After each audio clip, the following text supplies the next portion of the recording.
特别是中国的折子戏，更是很多人特别的爱好。10年前，王建华在上海人联谊会会长朱玉明的支持下，主办了美国洛杉矶粤剧团，旨在传承发扬中国文化，并为中国的赈灾活动添砖加瓦。美国洛杉矶粤剧团是在上海人联谊会的支持下创建的，全团近20人，团长王建华由原上海著名粤剧花旦杨孝兴做艺术培训指导。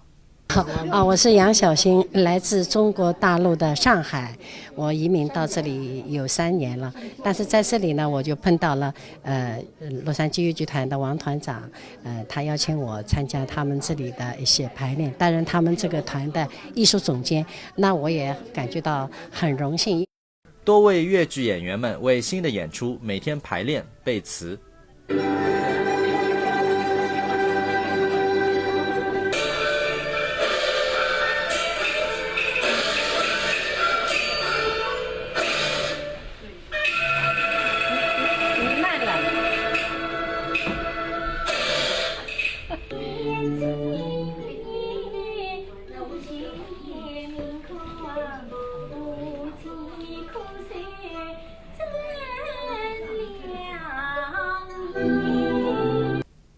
洛杉矶粤剧团将在11月2日晚开演金秋粤韵，欢迎全体爱好粤剧的朋友们观赏。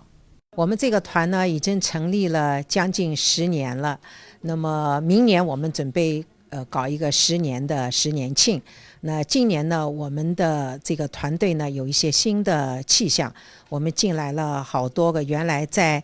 定居美国以前都是剧团的角儿哈，然后呢我们进来了很多的年轻人，所以我们希望把这个粤剧呢，这个传统的艺术加上一点现代的因素，使得我们这个观众在观看我们粤剧的时候呢，既能欣赏到我们传统的戏曲，又加上一点这个现代的灯光啊、视觉的这个效果，会一种给大家带来一种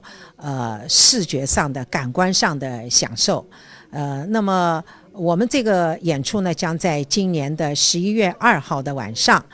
也就是在一个礼拜六的晚上7点钟，面向观众。